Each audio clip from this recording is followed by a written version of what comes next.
University હમણાં જ recently અમને નેકમાં A ગ્રેડ પ્રાપ્ત થયો છે. અમે તો આખું સ્ટ્રક્ચર ઊભું કરેલું છે, centre of research and innovation, જેમાં સ્ટાફ છે, કોન્ફરન્સ રૂમ છે, બધા PhD પ્રોગ્રામ.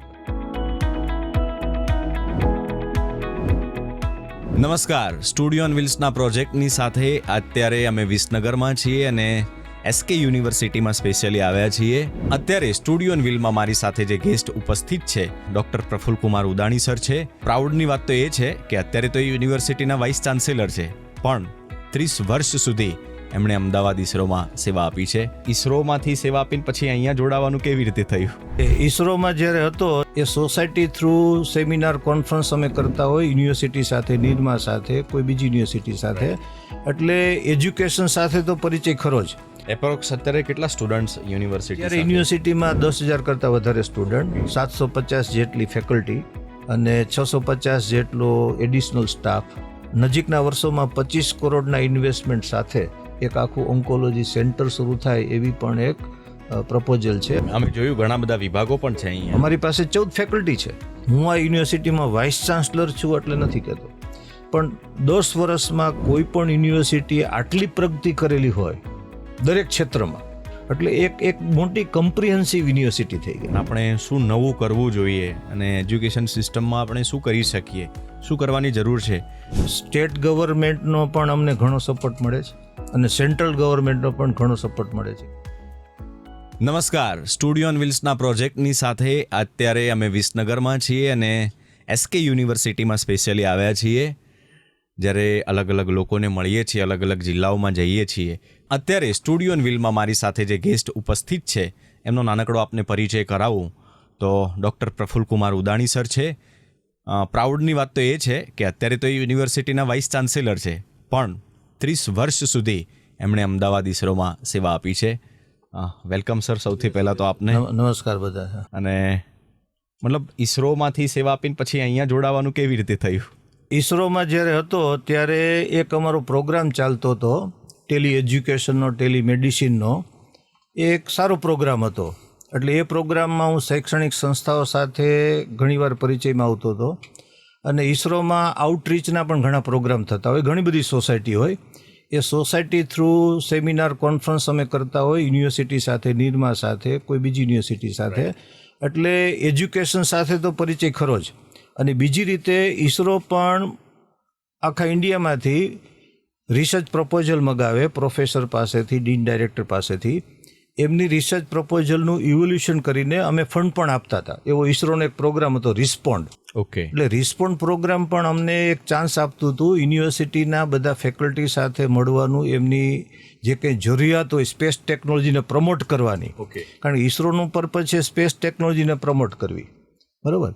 એટલે એ સ્પેસ ટેકનોલોજીને પ્રમોટ કરવા માટે જે કંઈ લેબોરેટરીની જરૂરિયાત ઊભી થતી હોય કોલેજમાં, યુનિવર્સિટીમાં, એનો અમે સપોર્ટ કરીએ, રિસર્ચમાં મદદ કરીએ. એટલે અને એકેડેમિક્સમાં પણ 2 ફંક્શન મેજર છે, એક ટીચિંગ લર્નિંગ છે અને રિસર્ચ છે. અને રિસર્ચ એક સબળું પાસું છે. આજની તારીખમાં યુનિવર્સિટીની લીડરશિપને, યુનિવર્સિટીને ટ્રાન્સફોર્મ કરવી છે, તો યુનિવર્સિટીને ટ્રાન્સફોર્મ કઈ રીતે કરવી? આ ઇન્ફ્રાસ્ટ્રક્ચર તો તમે ઊભું કરી શકો છો, બરાબર? એ બહુ અઘરી વાત નથી. ફિનાન્શિયલ રિસોર્સિસ છે, તમને એલ્યુમનાઈનું નેટવર્ક સારું છે, તો પૈસાના રિસોર્સિસ મેનેજ થઈ જાય. પણ યુનિવર્સિટીના ટ્રાન્સફોર્મેશન માટે રિસર્ચ અને ઇનોવેશન એ બહુ અગત્યની જરૂરિયાત છે. ઓકે. આખા વર્લ્ડમાં QS રેન્કિંગમાં આપણે પાર્ટિસિપેટ કરવું હોય, કે ટાઈમ્સ રેન્કિંગમાં પાર્ટિસિપેટ કરવું હોય, કે NRF જે ઇન્ડિયાનું રેન્કિંગ છે એમાં આપણે પાર્ટિસિપેટ કરવું હોય, તો ટીચિંગ લર્નિંગ પ્રોસેસને એ તો બધું જોવાય જ છે. પણ આપણી ફેકલ્ટી રિસર્ચ શું કરે છે, સેન્ટર ઓફ એક્સલન્સ આપણી પાસે યુનિવર્સિટીમાં કેવા છે, એમનું જે રિસર્ચ છે એની ઇમ્પેક્ટ કેવી છે, એ બધા પાસાને અત્યારે એજ્યુકેશનમાં સાંકળવા બહુ જરૂરી છે. અને ગવર્મેન્ટની પોલિસી પણ ફેવરેબલ છે. ખાસ કરીને ગુજરાત ગવર્મેન્ટની પોલિસી કહું તો સ્ટુડન્ટ સ્ટાર્ટઅપ અને ઇનોવેશન પોલિસી એ ઘણા સમયથી ચાલે છે. અમને એમાં અત્યારે 2 કરોડનું ફંડ મળેલ છે, બરાબર? આ ગુજરાત ગવર્મેન્ટની પોલિસીને બીજા ઇન્ડિયામાં ઘણા ગવર્મેન્ટે ફોલો કરેલી છે, એટલે બહુ સરસ પોલિસી. નાનકડી વાત વચ્ચે એડ કરું છું, કારણ કે આપને તો આટલો લાંબો પોળો અનુભવ છે, એટલે આપને આ બધો ખ્યાલ છે ને એનો લાભ પણ આપ લઈ શકો છો. એ સિવાય આપે કહ્યું કે ક્યાંક રિસર્ચમાં યુનિવર્સિટીઓ કાચી પડે છે, તો બધી યુનિવર્સિટીઓ આનો લાભ લે છે? બધી યુનિવર્સિટીઓ અથવા તો શું આપણે નવું આમાં જે રિસર્ચ બેઝમાં કરવું જો જોઈએ? અત્યારે જે હમણાં અર્જુન મોઢવાડિયા સાહેબે, પછી આપણા વાંઝા સાહેબે, મિનિસ્ટર છે એજ્યુકેશનમાં અને સાયન્સ એન્ડ ટેકનોલોજીમાં, બંને હમણાં ગાંધીનગર મિટિંગ બોલાવેલી અને વાઇસ ચાન્સલર પાસેથી અભિપ્રાય પણ પૂછેલા. ભાઈ, ગવર્મેન્ટે 1000 કરોડનું પ્રોવિઝન રાખેલું છે રિસર્ચને પ્રમોટ કરવા માટે. એ પણ બહુ એક ગુજરાત ગવર્મેન્ટનું સારું ઇનિશિયેટિવ કહેવાય. એટલે 1000 કરોડ આપવા છે તો દર વર્ષે 200 કરોડ થયા. અને એ જે રિસર્ચ કરવું છે એ એઆઈ ટેકનોલોજીમાં કરવું છે, સેમિકન્ડક્ટર ટેકનોલોજીમાં કરવું છે, ગ્રીન એનર્જીમાં કરવું છે. તો એ રિસર્ચને ગવર્મેન્ટ તો પૈસા આપવા તૈયાર છે, પણ પ્રિપેર્ડનેસ તો યુનિવર્સિટીની ફેકલ્ટીમાં હોવી જોઈએ. રાઈટ. એટલે ઘણા બધા સુઝાવ ત્યાં પણ ડિસ્કસ થયું છે, સુઝાવ આપેલા છે અને અમે પણ એવું હવે ટ્યુનઅપ કરી રહ્યા છીએ. એ યુનિવર્સિટીનું પોતાનું પણ રિસર્ચ ફંડ ઘણું છે. અમારી પાસે અત્યારે 400 રિસર્ચ સ્કોલર્સ કામ કરી રહ્યા છે, બરાબર, 400 રિસર્ચ સ્કોલર્સ, અને 80 કરતાં વધારે રિસર્ચ સુપરવાઇઝર એને ગાઈડ કરી રહ્યા છે. અને ફોકસ ડાયરેક્શનમાં કામ થાય એટલા માટે અમે શું કરીએ છીએ કે એન્જિનિયરિંગમાં 4 રિસર્ચ ડોમેન આઈડેન્ટિફાય કર્યા. આજની તારીખમાં એઆઈ ને સાયબર સિક્યુરિટી તો જરૂરી છે જ. એ સિવાય ગ્લોબલ લેવલે જુઓ તો સસ્ટેનેબિલિટી અને એનર્જી સિક્યુરિટી એ પણ જરૂરી છે. ક્લાઇમેટ, સસ્ટેનેબિલિટી, એનર્જી સિક્યુરિટી, એટલે એ અમારો બીજો રિસર્ચ એરિયા છે. અને મેન્યુફેક્ચરિંગમાં પણ ઘણા બધા ચેન્જીસ જરૂરી છે. અને ઇન્ડિયામાં 6 કરોડ કરતાં વધારે એમએસએમઈ છે, લઘુ ઉદ્યોગ છે. રાઈટ. તો એને આપણે કઈ રીતે યુનિવર્સિટી મદદ કરી શકીએ, એના માટે પણ અમે મેન્યુફેક્ચરિંગને પણ ટાર્ગેટ કરી રહ્યા છીએ. સ્માર્ટ મેન્યુફેક્ચરિંગ, ઇન્ડસ્ટ્રી 4 ટેકનોલોજી, એટલે આ બધા અમારા એરિયા છે એન્જિનિયરિંગ ડિસિપ્લિનના. યુનિવર્સિટીમાં medical college, dental college, Ayurveda college, એટલે હેલ્થ સેક્ટરમાં પણ અમારી પાસે બહુ એક સબળ ટીમ છે. એટલે એમાં અમે 2 એરિયા આઈડેન્ટિફાય કરેલા છે. એક તો ઓન્કોલોજી, અત્યારે કેન્સરનો પ્રચાર બહુ વધી રહ્યો છે, તો ઓન્કોલોજીની ટ્રીટમેન્ટના પ્રોટોકોલ કેવા હોવા જોઈએ, પ્રિવેન્શન કઈ રીતે કરી શકાય, પછી ક્રોનિકલ ડિસીઝ છે એનો કઈ રીતે સારી રીતે ટ્રીટમેન્ટ આપી શકાય, એ બધી વસ્તુ થઈ રહી છે. હવે રિસર્ચમાં એક બીજું જે અમે અખત્યાર કરી રહ્યા છીએ કે ધારો યુનિવર્સિટીએ રિસર્ચના પૈસા કોઈ એક ફેકલ્ટીને આપ્યા, અથવા ગવર્મેન્ટે એક ફેકલ્ટીને રિસર્ચ કરવાના પૈસા આપ્યા. પછી થતું શું હોય છે કે એ રિસર્ચ પૂરું થઈ ગયું પછી ફેકલ્ટીને એની કન્ટિન્યુટી માટે કંઈક મળે ન મળે એ ક્વેશ્ચન માર્ક હોય, એટલે ફૂલ સ્ટોપ થઈ ગયું. એની જગ્યાએ અમે એવું સલાહ આપી મિનિસ્ટર સાહેબની મિટિંગમાં, એના કરતાં આપણે યુનિવર્સિટી અને પ્લસ ગવર્મેન્ટના પ્રોગ્રામ, એક વ્યક્તિને રિસર્ચ માટે પૈસા આપે એના કરતાં યુનિવર્સિટીને રિસર્ચનું એક ફેસિલિટી ઊભું કરવા માટે પૈસા આપે. રાઈટ. રિસર્ચની ફેસિલિટી, બરાબર. એટલે એકવાર રિસર્ચની ફેસિલિટી ઊભી થઈ ગઈ એટલે એ કન્ટિન્યુટીમાં રહેવાની, દિવસે દિવસે એમાં વધારો થવાનો, ઘટાડો તો થવાનો નથી. ફોર એક્ઝામ્પલ, અમે અત્યારે આર્ટિફિશિયલ ઇન્ટેલિજન્સમાં એનવીડિયા નંબર 1 છે આખા વર્લ્ડમાં, ચિપમાં, સેમિકન્ડક્ટરમાં, ચિપમાં, જીપીયુમાં, ગ્રાફિક પ્રોસેસિંગ યુનિટમાં. તો H200ના અમે 2 જીપીયુ અત્યારે ઇન્સ્ટોલ કરી રહ્યા છીએ, આખી એની લેબ બનાવી રહ્યા છીએ. લગભગ 2 કરોડનો ખર્ચો એમાં થાય અહીંયા યુનિવર્સિટીમાં. અને 4 વર્ટિકલ અમે ડિફાઇન કરેલા છે. ભાઈ, આર્ટિફિશિયલ ઇન્ટેલિજન્સનો ઉપયોગ કરીને એગ્રીકલ્ચરમાં શું આપણે મદદ કરી શકીએ, હેલ્થ કેરમાં શું મદદ કરી શકીએ, એજ્યુકેશનમાં શું એનું મદદ થઈ શકે, પછી સ્માર્ટ મેન્યુફેક્ચરિંગ છે, એનર્જી સેક્ટર છે. એટલે આવા અમે એક સેન્ટર ઊભા કરી રહ્યા છીએ. એવું ઈવીનું બીજું સેન્ટર છે, ડ્રોન ટેકનોલોજીનું એક સેન્ટર ઊભું થઈ રહ્યું છે.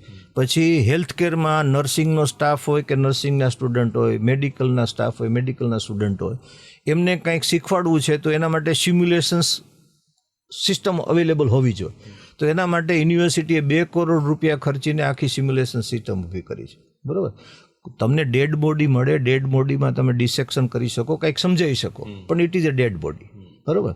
જ્યારે સિમ્યુલેશનમાં તમે કોઈ પણ એક્સ્ટ્રીમ કન્ડિશનમાં પ્રયોગો કરી શકો, બરાબર. તમે હાર્ટબીટ વધારી શકો, પલ્સ રેટ વધારી શકો, સ્ટ્રેસ લેવલ વધારી શકો, ઘટાડી શકો, ઘણા બધી એક્સરસાઇઝ થઈ શકે. એટલે સિમ્યુલેશન લેબ પણ એક બહુ જરૂરી છે નર્સિંગ માટે, મેડિકલના સ્ટુડન્ટ માટે, ફિઝિયોથેરાપીના સ્ટુડન્ટ માટે. એટલે ખાલી યુનિવર્સિટી લેવલે અમારે 5 સેન્ટર ઓફ એક્સલન્સ થઈ જશે.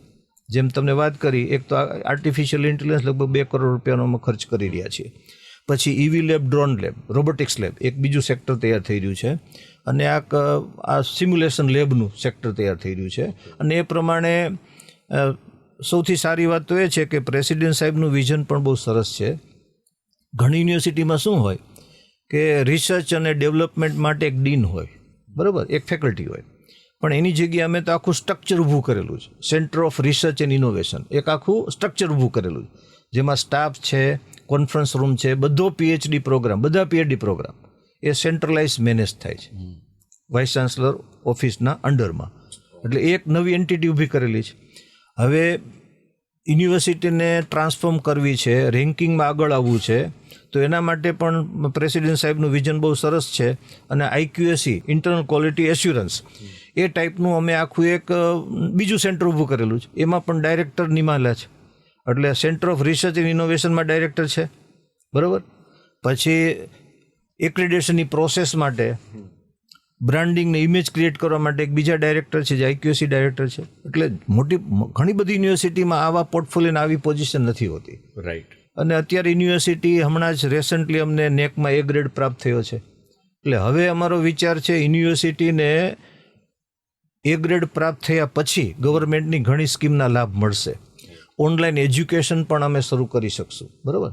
એ ઓનલાઈન એજ્યુકેશનનો પર્પઝ એ છે ગવર્મેન્ટનો, જ્યારે પ્રાઇમ મિનિસ્ટર સાહેબે 2020માં નવી એજ્યુકેશન પોલિસીનું એનાઉન્સમેન્ટ કરેલું ત્યારે બહુ સ્પષ્ટ હતું કે આપણું અત્યારે ગ્રોસ એનરોલમેન્ટ રેશિયો હાયર એજ્યુકેશનમાં એ 27-28% હતું. એને 50% સુધી પહોંચાડવું હોય 2035 સુધીમાં, તો ઓનલાઈન એજ્યુકેશન સિવાય કે ડિજિટલ એજ્યુકેશન સિવાય કોઈ છૂટકો નથી. એટલે હવે અમારું ફ્યુચર પ્લાન હશે એ ડિજિટલ એજ્યુકેશનને મૂવ કરવા માટે આખું એક ડિજિટલ ઇન્ફ્રાસ્ટ્રક્ચર ઊભું થશે. સ્ટુડિયો તો અમે બનાવી લીધો છે. અમારી બધી ફેકલ્ટી સ્ટુડિયોમાં જઈને એના વિડીયો લેક્ચર કેપ્ચ્યુર થાય છે, એમની લેક્ચર નોટ કેપ્ચ્યુર થાય છે, એસાઇનમેન્ટ કેપ્ચ્યુર થાય છે, અને એડિશનલ સ્ટડી મટીરિયલ શું હોવું જોઈએ એ પણ કેપ્ચ્યુર થાય છે. આખો ફૂલ ફ્લેશ સ્ટુડિયો છે. એ અમારા પૂરતું છે અત્યારે. એ સ્ટુડિયોમાં જે કન્ટેન્ટ બને છે એ યુનિવર્સિટીના લર્નિંગ મેનેજમેન્ટ સિસ્ટમમાં અમે મૂકી દીધેલું છે. કોઈ એક વિદ્યાર્થીને એની તબિયત સારી નહોતી, હેલ્થ સારી નહોતી, કોઈ પ્રસંગ ઊભો થયો કે ક્લાસ એટેન્ડ નથી કરી શક્યા, તો એને ફેકલ્ટી અવેલેબલ નથી, તો આ ડિજિટલ સ્ટુડિયોમાં જે કંઈ કન્ટેન્ટ તૈયાર થઈ એ કન્ટેન્ટનો ઉપયોગ કરીને રિવિઝન કરી શકે, ઓનલાઈન ઘણું બધું કરી શકે.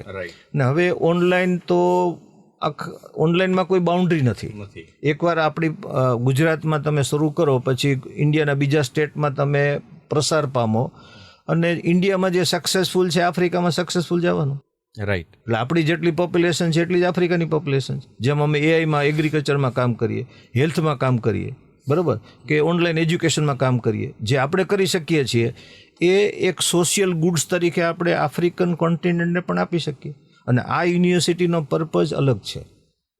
નામ સાકરચંદ પટેલ યુનિવર્સિટી, એ દાદાના નામ પરથી છે. સાકરચંદ પટેલ એ ફ્રીડમ ફાઇટર હતા, બરાબર. એમણે સ્કૂલ શરૂ કરી, હોસ્પિટલ શરૂ કરીને આ લીગાસી અત્યારે ચાલુ છે. અત્યારે જે યુનિવર્સિટીના પ્રેસિડેન્ટ છે Prakashbhai Patel, he is a civil engineer, બરાબર. એમની પોતાની કન્સ્ટ્રક્શન કંપની છે, પોતાના પર્સનલ બિઝનેસ ઘણા સારા છે. પણ છતાં પણ એ જે એમના ગ્રાન્ડફાધરે લીગાસી શરૂ કરી, જે આ સિસ્ટમ શરૂ કરી, એને વર્ષોથી આગળ ધપાવી રહ્યા છે. હું આ યુનિવર્સિટીમાં વાઇસ ચાન્સલર છું એટલે નથી કહેતો, પણ 10 વર્ષમાં કોઈ પણ યુનિવર્સિટીએ આટલી પ્રગતિ કરેલી હોય દરેક ક્ષેત્રમાં, અને એવી ઓછી યુનિવર્સિટી હશે કે જેની પાસે 7 કે 8 ડિસિપ્લિન હેલ્થના હોય અને 7 કે 8 ડિસિપ્લિન એન્જિનિયરિંગ મેનેજમેન્ટના હોય. એટલે એક મોટી કમ્પ્રિહેન્સિવ યુનિવર્સિટી થઈ ગઈ. અમે જોયું ઘણા બધા વિભાગો પણ છે અહીંયા. અમારી પાસે 14 ફેકલ્ટી છે. ગુજરાતમાં પણ 14 ફેકલ્ટી હોય કે ઇન્ડિયામાં પણ આટલી મોટી 14 ફેકલ્ટી હોય, જેમ તમારી પાસે ફેકલ્ટી વધારે એમ તમે ઇન્ટરડિસિપ્લિનરી રિસર્ચ વધારે કરી શકો. ડૉક્ટર્સ છે એ મિકેનિકલ એન્જિનિયરને મળે, ફાર્મસીવાળા છે એ સાયન્સવાળાને મળે, બંને ભેગા થઈને નવા ડિવાઇસ બનાવે, નવી સિસ્ટમ બનાવે. અને હવે દાખલા તરીકે જેમ AI સિસ્ટમ અમારી પાસે ઇન્સ્ટોલ થશે, તો ક્લિનિકલ ટ્રાયલનું સિમ્યુલેશન કરવું હોય, નવી ડ્રગ શોધવાનું સિમ્યુલેશન કરવું હોય, તો એ બહુ ઇઝી થશે. ભાઈ એક ફાર્મસીની ફેકલ્ટી છે, એ પોતાના એક વર્કઆઉટ કરે સિસ્ટમ, ભાઈ આયુર્વેદના જે કન્ટેન્ટ છે એમાં હું શું નેનો પાર્ટિકલ ઉમેરી દઉં કે જેથી આયુર્વેદની દવાની ઇફેક્ટિવનેસ વધી જાય. હવે એનું સિમ્યુલેશન કરવા માટે એ જોઈએ, તો અમે ત્રણેયને ભેગા કરી દીધા. ભાઈ આયુર્વેદિકની કન્ટેન્ટ છે, ડિલિવરી માટે ફાર્માસ્યુટિકલ્સની એક્સપર્ટાઇઝ લઈ લીધી, અને બનાવતા પહેલાં સિમ્યુલેશન કરવું છે, તો એમાં AI આવી ગયું. આવું ક્યાં તમને જોવા મળે? એટલે એ ટાઈપનું રિસર્ચ પણ યુનિવર્સિટીમાં અમે બહુ સારી રીતે પ્રમોટ કરી રહ્યા છીએ. એપ્રોક્સ અત્યારે કેટલા સ્ટુડન્ટ્સ યુનિવર્સિટી અત્યારે યુનિવર્સિટીમાં 10,000 કરતાં વધારે સ્ટુડન્ટ, 750 જેટલી ફેકલ્ટી અને 650 જેટલો એડિશનલ સ્ટાફ. અને જેમ આપણે ચર્ચા કરતા હતા, ઓનલાઈન એજ્યુકેશન શરૂ કરીશું એટલે એક એવી પણ વિચારણા છે કે અમદાવાદમાં કેમ્પસ શરૂ કરીશું. અને અત્યારે આ તો WHO રિપોર્ટ છે, વર્લ્ડ હેલ્થ ઓર્ગેનાઇઝેશનનો રિપોર્ટ છે કે વર્લ્ડમાં કેન્સરના પેશન્ટ પણ ઘણા વધી રહ્યા છે. તો અને કેન્સરની ટ્રીટમેન્ટ છે એ ખર્ચાળ છે, બરાબર. અને ઇન્ડિયામાં બધા માણસો એ ખર્ચાળ ટ્રીટમેન્ટને અપનાવી શકે એવી શક્યતા બહુ ઓછી છે. એટલે અમારો મોટો એ પણ છે. અને યુનિવર્સિટીમાં જે ટ્રસ્ટ છે, નૂતન ટ્રસ્ટના જે ટ્રસ્ટીઓ છે, સેક્રેટરી છે, એ બધાએ પણ એક પ્રપોઝલ મૂકેલી છે અને પાસ પણ કરી દીધી છે કે નજીકના વર્ષોમાં 25 કરોડના ઇન્વેસ્ટમેન્ટ સાથે એક આખું ઓન્કોલોજી સેન્ટર શરૂ થાય એવી પણ એક પ્રપોઝલ છે. અને લગભગ નજીકના ભવિષ્યમાં એ શરૂ પણ થઈ જશે. અને અહીંયા અમે જે ફેસિલિટી ઊભી કરી છે કેથ લેબની, જેમાં એન્જિયોગ્રાફી થઈ શકે, જરૂર પડે તો પાછળથી બાયપાસ સર્જરી પણ કરી શકાય, એ લેબ સિસ્ટમ ઊભી થઈ ગઈ છે.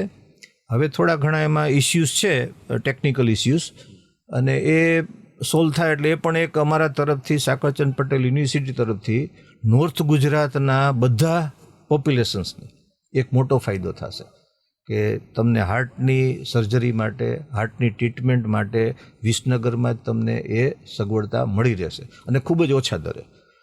આખા ઇન્ડિયામાં કદાચ કોઈ ન કરી શકે, જો ઇન્ડોર પેશન્ટ હોય તો 100 રૂપિયામાં અમે સોનોગ્રાફી કરી આપીએ છીએ અને 5,000 જેટલી ડિલિવરી ફ્રી કરેલી છે, બરાબર. યુનિવર્સિટી ટ્રસ્ટ હોસ્પિટલમાં એક પણ પૈસો લેતા નથી. દરરોજ લગભગ 7 થી 8 પેશન્ટનું ડાયાલિસિસ થાય છે. સાકરચંદ દાદા માટે 2 મહિના ઇમ્પોર્ટન્ટ છે, બર્થ એનિવર્સરી અને ડેથ એનિવર્સરી, ફેબ્રુઆરી અને નવેમ્બર. એ બંને માસ દરમિયાન લોકલ ન્યૂઝપેપરમાં એડવર્ટાઇઝમેન્ટ આપીએ છીએ.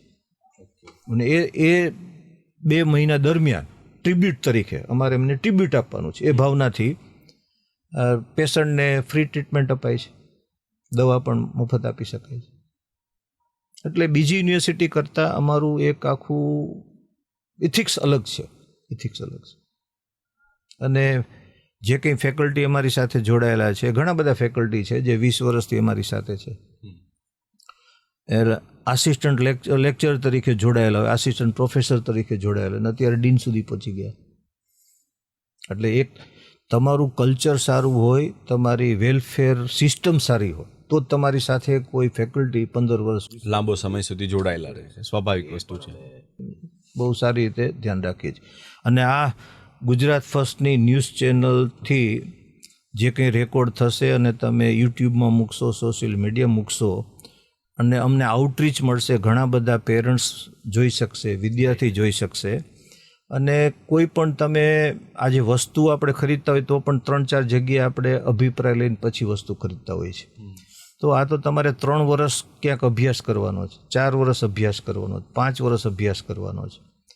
તો મારા તરફથી એક વિનંતી પણ ખરી અને તમારા માટે એક પ્રકારનું ઇન્વિટેશન પણ ખરું. એકવાર તમે યુનિવર્સિટીમાં આવો, બીજે કોઈ પણ જગ્યાએ એડમિશન લેતા પહેલાં અહીંયા શું સિસ્ટમ છે ને સમજો, ફી સ્ટ્રક્ચર કેવું છે, હોસ્ટેલ ફેસિલિટી કેવી છે, ફૂડ કેવું છે, એન્વાયરમેન્ટ કેવું છે. આ તમારા માધ્યમથી, ડિજિટલ માધ્યમથી તો એ જશે જ. અમારી યુનિવર્સિટીમાં પણ એ વિડીયો બધા અવેલેબલ છે, વર્ચ્યુઅલ ટૂર્સ પણ અવેલેબલ છે. રાઈટ. પણ એકવાર ફિઝિકલી આવો, જે ફેકલ્ટીમાં તમારે એડમિશન લેવું છે, medical, dental, pharmacy, Ayurveda, homeopathy, nursing, medical, engineering, એમાં શું ફેસિલિટી છે, શું સ્ટાફ છે, એ બધાને મળો અને then you take A decision. પણ યુનિવર્સિટી તરફથી એટલું તો તમને પ્રોમિસ કરી શકીએ કે તમે અમારા પર વિશ્વાસ મૂકો તો 3 વર્ષનું તમારો કોર્સ હશે, 4 વર્ષનો કોર્સ હશે કે 5 વર્ષનો કોર્સ હશે. તમારું teaching, learning, research, holistic development, અને કોઈ તમને એવી ફરિયાદ નહીં હોય કે ઘરથી દૂર રહ્યા. અને હમણાં જ ગઈ સાલ અમે લગભગ આંધ્રપ્રદેશમાંથી, તેલંગાણામાંથી 200 છોકરા અહીં આવેલા છે. મેં જોયું હમણાં હું ઇન્ટરવ્યુઝ કરતો તો આઉટ ઓફ સ્ટેટના પણ ઘણા છોકરાઓ છે. અને એની હોસ્ટેલ ફેસિલિટી સારી છે. એમના માટે સાઉથ ઇન્ડિયન મેસ ઊભી કરી દીધી. એટલે જમવામાં તકલીફ ન પડે. અને આવતી સાલ હવે અમે લગભગ એવી અપેક્ષા રાખીએ છીએ કે લગભગ 300-400 વધારે વિદ્યાર્થી આવશે. એટલે ડે બાય ડે સ્ટુડન્ટ્સ વધતા જાય છે. સ્ટુડન્ટ વધતા જાય છે, તમારું બ્રાન્ડિંગ પણ વધતું જાય છે. અને એ જરૂરી છે, ડાયવર્સિટી પણ જરૂરી છે. ભાઈ સાઉથ ઇન્ડિયાના છોકરા એ આર્ટિફિશિયલ ઇન્ટેલિજન્સ ને ડેટા સાયન્સમાં હોય, એલાઇડ હેલ્થ સાયન્સમાં હોય, અને એ પાછા નેટિવમાં જાય, એ આંધ્રમાં જાય કે તેલંગાણામાં જાય કે કર્ણાટક જાય તો વાત તો કરશે. ભાઈ સાકરચંદ પટેલ યુનિવર્સિટીમાં અમને આટલી ફેસિલિટી મળી અને આ ફી સ્ટ્રક્ચરમાં ફેસિલિટી મળી. બરાબર, આટલી ફેસિલિટી સાથે, આટલા ઇન્ફ્રાસ્ટ્રક્ચર સાથે એન્જિનિયરિંગના પ્રોગ્રામની ફી 1 લાખ રૂપિયા છે. BBA BCA બધા પ્રોગ્રામની ફી 50,000 છે અને આ બધી ફેસિલિટી અવેલેબલ છે. ઇવન BCA પ્રોગ્રામ એ પણ વેનીલા BCA નથી. BCA પ્રોગ્રામમાં પણ અમે 3 સ્પેશિયલાઇઝેશન આપીએ છીએ. સાયબર સિક્યુરિટી આપીએ છીએ, ફૂલ સ્ટેક ડેવલપમેન્ટ આપીએ છીએ અને AI ડેટા સાયન્સ આપીએ છીએ. અત્યારમાં સૌથી વધારે જરૂરિયાત છે સાયબર સિક્યોરિટીની, કારણ કે સાયબર ફ્રોડના એટલા બધા કેસીસ બની અને રહ્યા બીજું સૌથી વધારે જો એક અમારું તમને કહું ગવર્નન્સ પ્રેક્ટિસ, તો જેમ 14 ઇન્સ્ટિટ્યૂટ છે તો 14 ઇન્સ્ટિટ્યૂટમાં પ્રિન્સિપલ ડાયરેક્ટર હોય, બરાબર, એમને કામ કરવાની અમે સ્વતંત્રતા આપેલી છે. ડે ટુ ડે એમના ફંક્શનિંગમાં, એમના પ્લાનિંગમાં વાઇસ ચાન્સલર ઓફિસ કે રજિસ્ટ્રાર ઓફિસ કે પ્રેસિડેન્ટ સાહેબની ઓફિસ કોઈ ઇન્ટરવેન્શન નથી.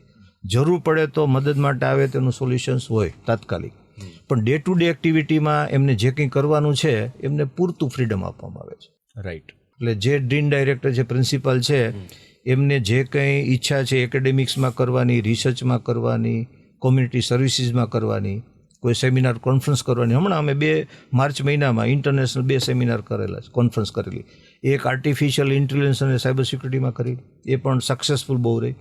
બીજી કોન્ફરન્સ અમે હેલ્થમાં કરી કે હવે AI ટેકનોલોજીનો હેલ્થ કેરમાં કે હેલ્થની ટ્રીટમેન્ટમાં પણ શું ઉપયોગ થાય છે, એ 2 કોન્ફરન્સ કરી. એ અમદાવાદમાં 2 કોન્ફરન્સ કરી અમારા બેનર નીચે. એટલે યુનિવર્સિટી એક ગ્રોથ ટ્રેજેક્ટરી પર છે અને આવતા 2-5 વર્ષમાં ઇન્ડિયા લેવલે યુનિવર્સિટી ફિગર આઉટ થશે, નામના વધશે. સ્ટેટ ગવર્મેન્ટનો પણ અમને ઘણો સપોર્ટ મળે છે અને સેન્ટ્રલ ગવર્મેન્ટનો પણ ઘણો સપોર્ટ મળે છે રિસર્ચ એક્ટિવિટી માટે, બીજી એક્ટિવિટી માટે. એટલે એમનો પણ આભાર તો વ્યક્ત કરવો જરૂરી છે. જેમ તમને કીધું, સ્ટેટ ગવર્મેન્ટની જો SSIP પોલિસી ન હોત તો સ્ટાર્ટઅપ એક્ટિવિટી અમે ન શરૂ કરી શક્યા હોત. એ રીતે સેન્ટ્રલ ગવર્મેન્ટમાંથી પણ અમને ઘણા બધા રિસર્ચ પ્રપોઝલ અમારી પાસ થાય છે, એમના પાસેથી અમને ફંડ મળે છે. તો એટલે સ્ટેટ ગવર્મેન્ટ અને સેન્ટ્રલ ગવર્મેન્ટ બંનેનો પણ અમારી જે પ્રગતિ છે એમાં હિસ્સો છે. થેન્ક્સ અ લોટ સર. અને આપ જે મોટો લઈને ચાલો છો એ મોટો આઈ હોપ કે પૂરો થશે. થેન્ક્સ અ લોટ.